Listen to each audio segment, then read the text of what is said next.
Voda je esenciálnou podmienkou všetkých foriem života na planéte Zem.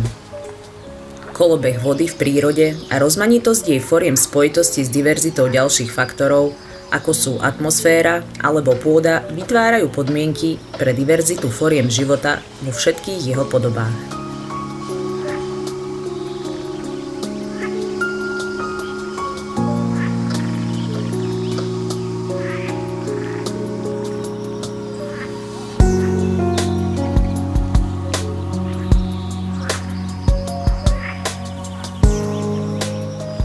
Diverzita biocenóz je do značnej miery determinovaná vodou a jej prístupnosťou pre jednotlivé zložky biocenóz.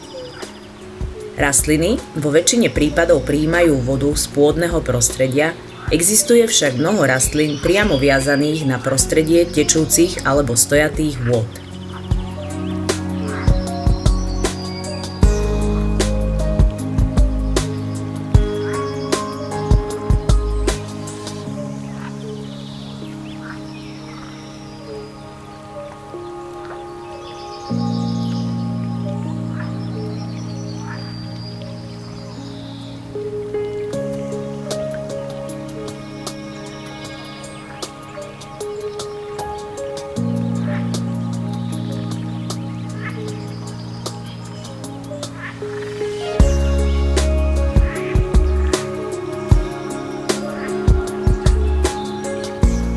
Osobitným prípadom biotopov so špecifickým vodným režimom sú mokrade. Mokrade sú biotopy s trvalou alebo pretrvávajúcou prítomnosťou spravidla stojatých povrchových vôd. Na Slovensku máme viac ako 1200 evidovaných mokraďových lokalít, z čoho viac ako 50% sú mokrade s regionálnym alebo národným významom.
Osobitným fenoménom sú spoločenstvá vodných živočíchov, ako sú obojživelníky, plazy, hmyz či bentonické spoločenstvá dna, tečúcich a stojatých vôd.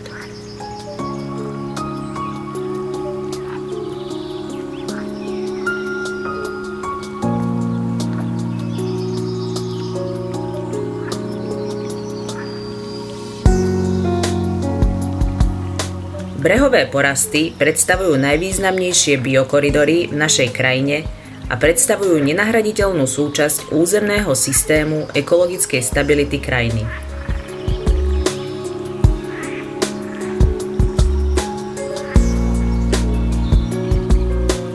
Diverzita brehových porastov je ohromujúca, do kontaktu sa tu dostávajú rastlinné druhy lesných, lúčnych a vodných biotopov a vytvárajú špecifický prechodný ekotón, často v kontakte aj s agrocenózami.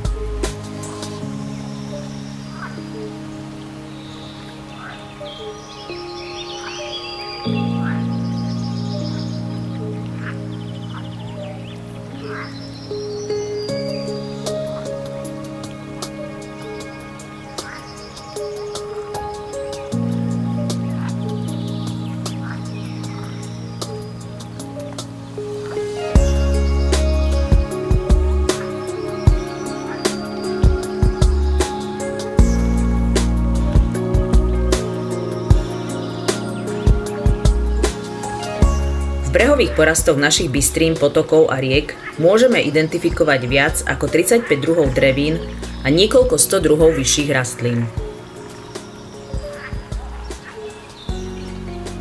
Brehové porasty sú domovom mnohých druhov vtákov, cicavcov, hmyzu a ďalších živočíchov.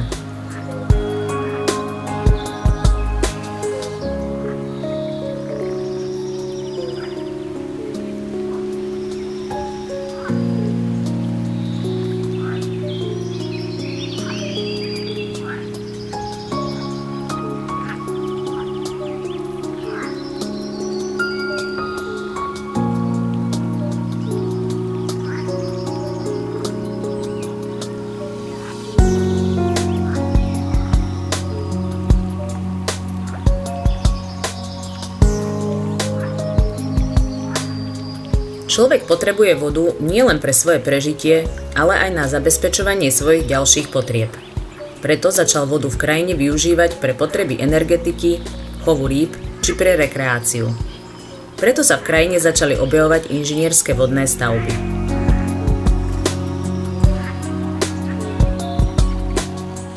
Mnohé z nich už v súčasnosti považujeme za organickú súčasť krajiny, ako napríklad Banskoštiavnické tajchy. Vznikli tu nové biotopy pre spoločenstvá vodných rastlín, živočíchov a v konečnom dôsledku aj pre človeka.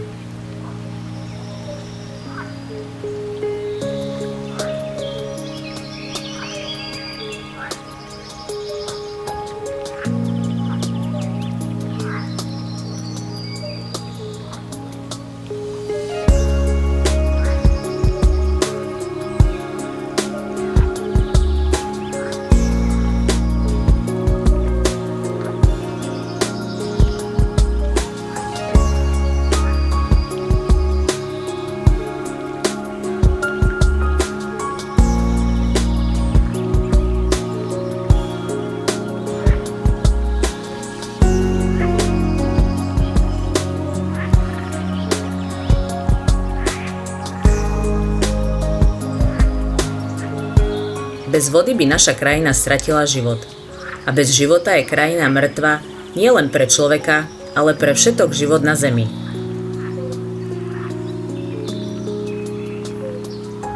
Udržanie vody v krajine má veľký význam aj pre biodiverzitu živočíchov, ktoré s rôznymi priečnými objektami, dá sa povedať, že obmedzujeme v pohybe, ak sú postavené nerozumne, ale dnes vieme zabezpečiť zachytenie vody aj priečnými objektami, ktoré majú rôzne rybochody, vieme tú migráciu ichtiofauny zabezpečiť.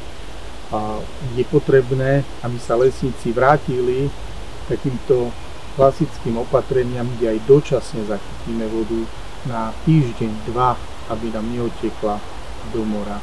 Ten význam pri ochrane vlhkosti pôdy a zvyšovanie podzemných hladín vody je obrovský.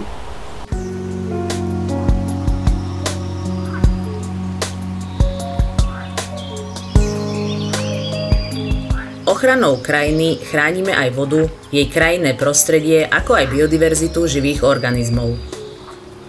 Voda v krajine znamená život v jeho mnohých neopakovateľných podobách.